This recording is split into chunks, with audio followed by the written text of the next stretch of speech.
I died. And in death, I was told something that shattered me, something that shook me to the marrow of my soul.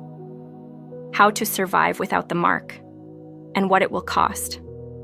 This is not theory. This is not metaphor. This is what I was shown when my breath stopped, when the veil tore before me, and I was carried into the place where time itself trembles. Listen carefully, because what I'm about to share, it isn't just about me.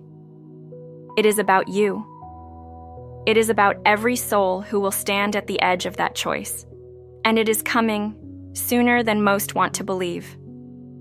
I swore, if I lived through it, I would tell it, even if my voice shook, even if no one believed me, because silence, after what I saw, would be betrayal. I speak now out of obedience, out of love, out of a vow that burns heavier than my own fear. I need you to feel the weight of this, not as a story, not as entertainment, but as a living testimony. Because when Jesus spoke, his words pierced me like fire, like truth etched into the bones of eternity.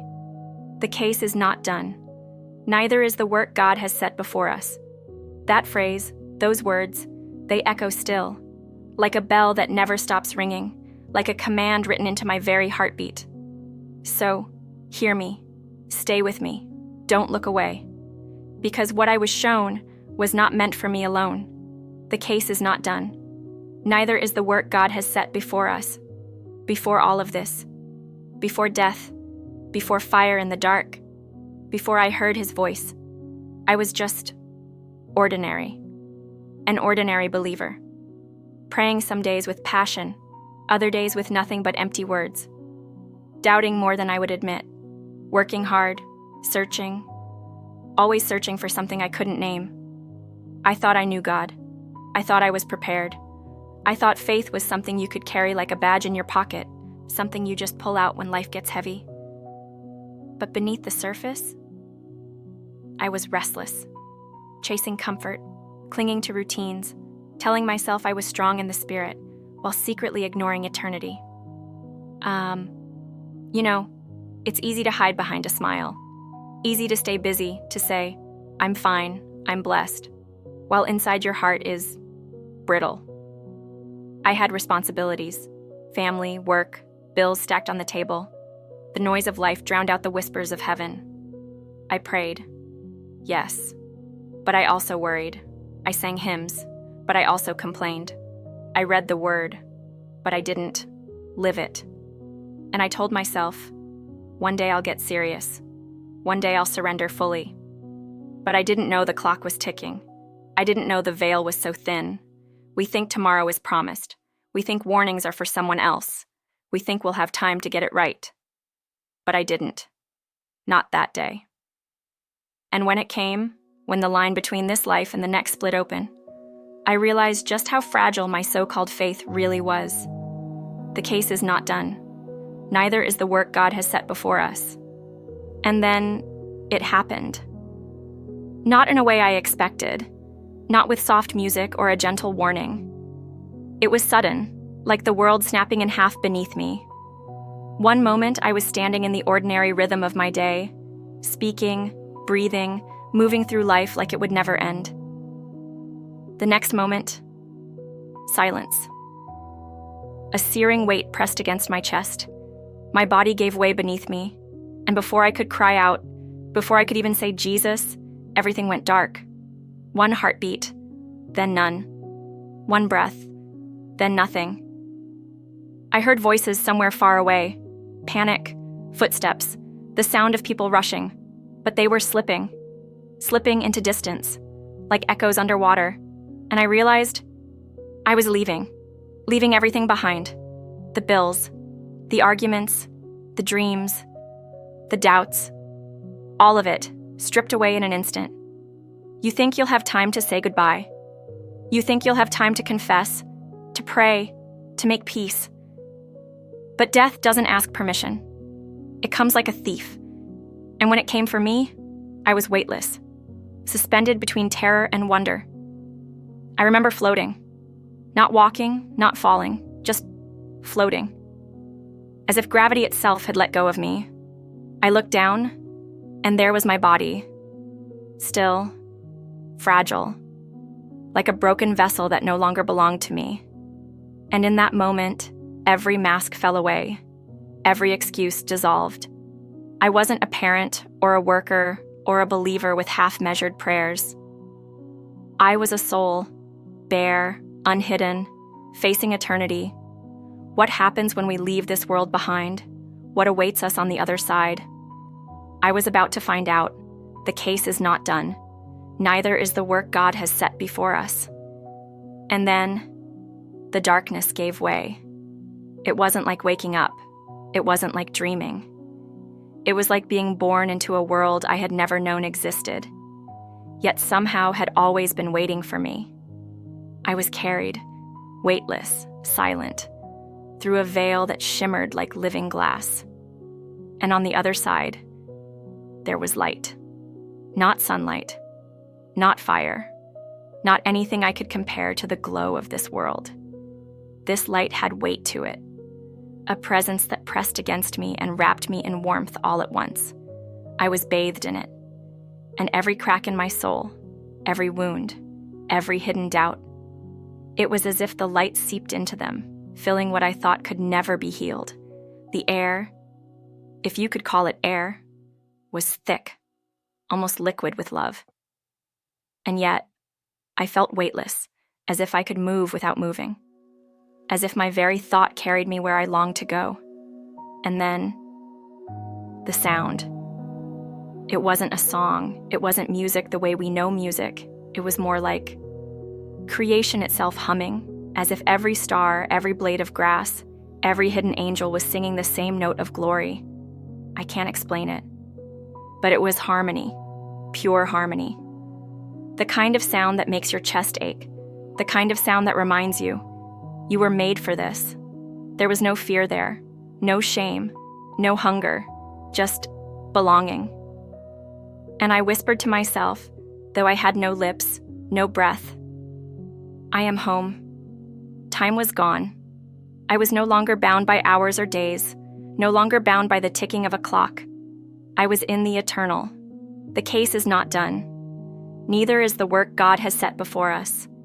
And even as I stood in that beauty, that overwhelming river of light, I knew I wasn't just there to rest. I wasn't just there to marvel. Something, someone, was drawing near. And then, he came. Not walking, not approaching in the way we imagine footsteps crossing a floor. No, his presence filled everything at once. The light I had been swimming in. Suddenly I knew it was him. Jesus. I didn't need to be told. I didn't need an introduction. The moment he drew near, every part of me recognized him. It was like remembering the voice of your mother, the warmth of your first breath, but infinitely deeper. His presence was not just light. It was truth. It was the weight of eternity pressing against me, and yet the tenderness of a hand that lifts a child from the dust. And his eyes. Oh, his eyes. They weren't just looking at me. They were seeing through me. Every lie I had told myself, every fear I had buried, every prayer I had whispered in the dark. And yet, there was no condemnation in them. Only love. Love that burned like fire, and mercy that cut deeper than any sword. And then he spoke. My child, the world is rushing toward the mark, but you must tell them, survival is not found in the system of men, but in me. The words struck me like thunder, yet they wrapped me like a blanket. It was both a command and a comfort. I fell to my knees, though I had no knees, no body as we know it. I collapsed into worship, into awe, because his voice was not just sound. It was creation speaking. It was the Word made flesh, now speaking into me. He said, "The time is coming when many will trade their souls for bread, their faith for convenience. But you must tell them. It will cost everything, and yet it is worth it. The case is not done. Neither is the work God has set before us." And then, he showed me, not with words alone, but with vision, as if eternity itself pulled back its curtain, and I was made to see what is coming. I saw the mark. It was not just an image, not just a symbol burned into flesh. It was allegiance. It was surrender. It was the bowing of the soul to something other than God. Some took it willingly, smiling as they received it, thinking it would save them. Others took it trembling, afraid of hunger, afraid of being cast out. And with every soul that accepted it, I felt a heaviness, like chains locking around their spirit, pulling them deeper into a shadow that had no end. And then, I saw those who refused. Their faces were gaunt, their bodies hungry, families huddled in caves, in forests, in secret rooms. No power, no comfort, no bread to eat. Yet their eyes were filled with light. They were radiant. Their prayers rose like fire. And though the world rejected them, heaven embraced them. Jesus whispered to me, "These are my own. They endure for a little while, but their reward is eternal." And then, I saw destruction. I saw storms tearing across nations. I saw floods swallowing cities whole. I saw fire splitting the sky. And in the midst of it, I heard voices crying out, pleading for mercy, searching for truth. But many too late. What I saw shook me to my core. The cost of refusing the mark was everything. But the cost of receiving it was eternity. I saw both mercy and judgment. I saw a line drawn across the earth, and every soul was standing on one side or the other. The case is not done. Neither is the work God has set before us. He let me see that the mark was never just about survival. It was about worship. It was about who you bow to. It was about whether you will trust the God who provides manna in the desert or the system that feeds you only if you sell your soul. And he said, "My people perish for lack of preparation. Tell them, to endure, they must die to this world now, before they are forced to choose. Tell them, only those who surrender to me now will survive then." This was the revelation, not for me alone, not to keep hidden in the folds of my memory, but for you, for all who will hear. The floods, the fire, the famine, they are not accidents, they are warnings, they are birth pangs, they are mercy calling us home before it is too late. The case is not done. Neither is the work God has set before us. After the fire, after the floods, after the faces twisted in fear, he let me see something else, something I did not expect: hope. It came small at first, like sparks in a midnight field. Hidden gatherings, candles burning in secret rooms, men and women whispering prayers where no one else could hear. And the more I looked, the brighter those sparks became. Underground churches, songs lifted not in cathedrals, but in caves, in barns, in broken houses. The world had turned its back. Systems had shut them out. But heaven had drawn near, and the Spirit moved among them like fire. I saw miracles, bread multiplying in trembling hands, water springing up in places of thirst, children laughing though hunger raged around them. I saw people who had nothing, and yet, in them, I saw everything. And Jesus said, "These are my remnant. This is my bride, the ones who chose me above the world, the ones who let go of everything to hold on to me." And then I saw it, waves sweeping across the nations. Not floods of water this time, but floods of awakening, hearts being pierced, eyes being opened, hands lifted not to governments, but to God.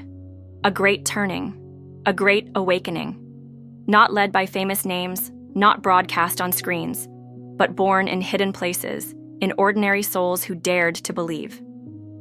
The case is not done. Neither is the work God has set before us. And I understood. The world will change when we confront the truth. The world will heal when we return to the fire. It begins not with nations, it begins with you, with me, with the hidden choice of the heart to bow to fear or to bow to Christ. Your faith can change the world, and it begins now. And then, just as suddenly as I had been carried away, I was thrust back into the weight of flesh, back into the limits of breath, back into a body that felt like dust compared to the light I had just known. My chest heaved. My lungs burned. Every sound came rushing back at once.